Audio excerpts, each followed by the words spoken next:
बहिणाबाई महोत्सवामध्ये जैन उद्योग समूहाचे अध्यक्ष अशोक जैन यांनी या ठिकाणी भेट दिली आहे आणि आपण आता त्यांच्याकडनं जाणून घेऊयात. भाऊ, तुम्ही आज हे संपूर्ण एक्झिबिशन बघतायत. भरारी फाउंडेशनचं हे 9वं वर्ष आहे. काय तुमची पहिली प्रतिक्रिया? पहिली प्रतिक्रिया म्हणजे पहिल्या वर्षापासून म्हणजे भरारी फाउंडेशनने 9 वर्षापूर्वी या बहिणाबाई चौधरी महोत्सवाची जी सुरुवात केली किंवा याचा पाया बांधला म्हणजे पाया बांधायची सुरुवात केली आणि एक छोटंसं रोपटं त्यांनी लावलं. 9 वर्षात ते रोपटं आता वटवृक्षाच्याकडे वाटचाल करतं आहे. चांगल्या पद्धतीने आणि सगळ्या लोकांना सामावून घेण्याचं या माध्यमातून त्यांचा प्रयत्न असतो आणि याच्यात जसं जसं वर्ष पुढे जात आहे सरकारसुद्धा सहभागी होतं आहे. ही महत्त्वाची बाब आहे आणि सरकारच्या ज्या समाजाच्यासाठी ज्या चांगल्या स्कीम्स इथे आहे त्यासुद्धा इथे मांडण्यात आलेल्या आहे.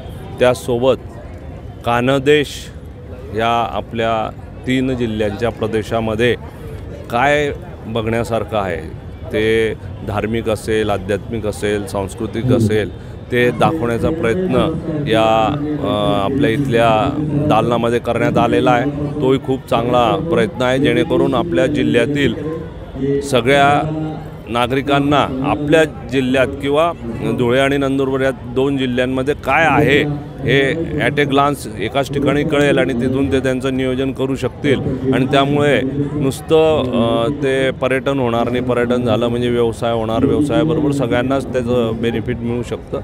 आणि खानदेशच्या या महोत्सवामध्ये बहिणाबाईंच्या नावाने होणाऱ्या या अतिशय उत्कृष्ट महोत्सव हा असाच पुढे जात राहो आणि अजून उंच भरारी फाउंडेशनच्या माध्यमातून त्याने घ्यावी अशी सदिच्छा मी इथे. भाऊ, खरं तर तुम्ही अयोध्येत जाऊन आला. राम जन्मभूमीचा संपूर्ण सोहळा तुम्ही डोळ्यांनी बघितला. तीच थीम या संपूर्ण आयोजनामध्ये देखील बघायला मिळते. सुरुवातीलाच ते मंदिर आपण बघितलं.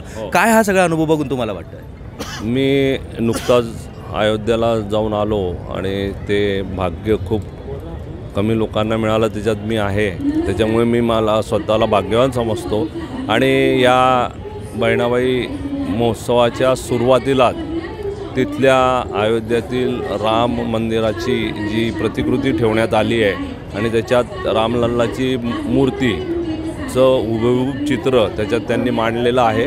ते बघून ते दर्शन घेऊन मला खूपच आनंद वाटला आणि रामराज्य ते शिवराज्य ही कन्सेप्ट आत्ताच मी अजंठा फिल्म सोसायटीच्या माध्यमातून देवगिरी शॉर्ट फिल्मचा जो प्रोजेक्ट सुरू आहे तिथे जाता होतो आणि तिथे ह्या वर्षी हीच थीम होती, रामराज्य ते शिवराज्य. तर जर इथे आल्यानंतर असं वाटतं की रामराज्य ते शिवराज्याच्या याच्यात आपण प्रवेश केला. धन्यवाद भाऊ. खरं तर या संपूर्ण उपक्रमाची माहिती भाऊनी दिली आहे आणि हे संपूर्ण प्रदर्शन जे आहे ते खूप मोठ्या प्रमाणावरती साकारलं जातं. अभिजित पाटील, आवाज मराठी, जळगाव. गांधी तीर्थ, निसर्गाच्या सानिध्यात महात्मा गांधींच्या जीवनावरील जगातील पहिले मल्टीमीडिया म्युझियम. आजच भेट द्या. गांधी तीर्थ, जैन हिल्स, जळगाव. अधिक माहितीसाठी www.gandhifoundation.net वर व्हिजिट करा.